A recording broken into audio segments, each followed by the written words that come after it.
नमस्कार। आप सबको सनातन का साधुवाद।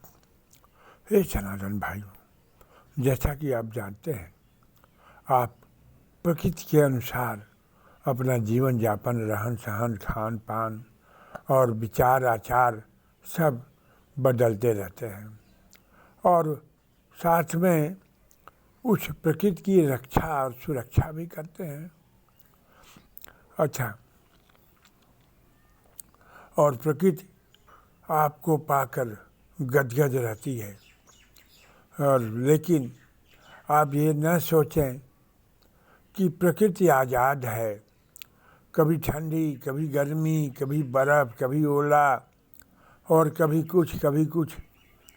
और अगर आप ये सोचते हैं कि हम तो प्रकृति के अनुसार चलते हैं, लेकिन प्रकृति जो है मनमानी करती है, तो ये विचार गलत है।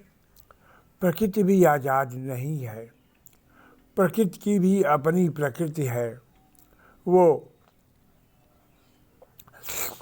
सूर्य, चंद्र, ग्रह, नक्षत्रों की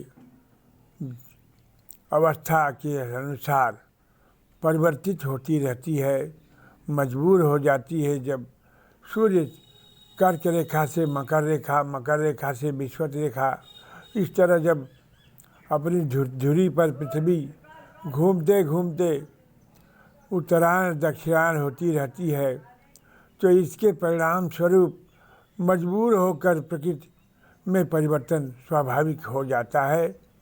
ये प्रकृति आज़ाद नहीं, ये भी अपनी प्रकृति के अंदर रहकर वो अपने आप को अपने प्रकृति की रक्षा करते हुए हर चीज़ में परिवर्तन करने को मजबूर हो जाती है।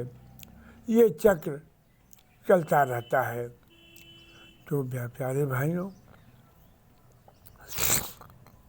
एक चीज़ याद रखना, आपके पास करुणा, दया, क्षमा, त्याग, ये अगर बहुमूल्य रत्न हैं, तो यही बहुमूल्य रत्न आपके लिए घातक भी हो जाएंगे अगर आप इनसे मोह लगा लें, मोह करेंगे ना।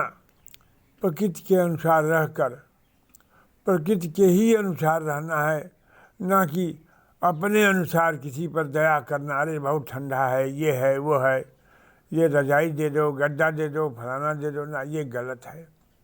हर आदमी को हर अवस्था को झेलने की ताकत अपने अंदर विकसित करनी होगी। हर अवस्था में अपने आप को बचाने संवारने के लिए वो स्वतंत्र है। नमस्कार।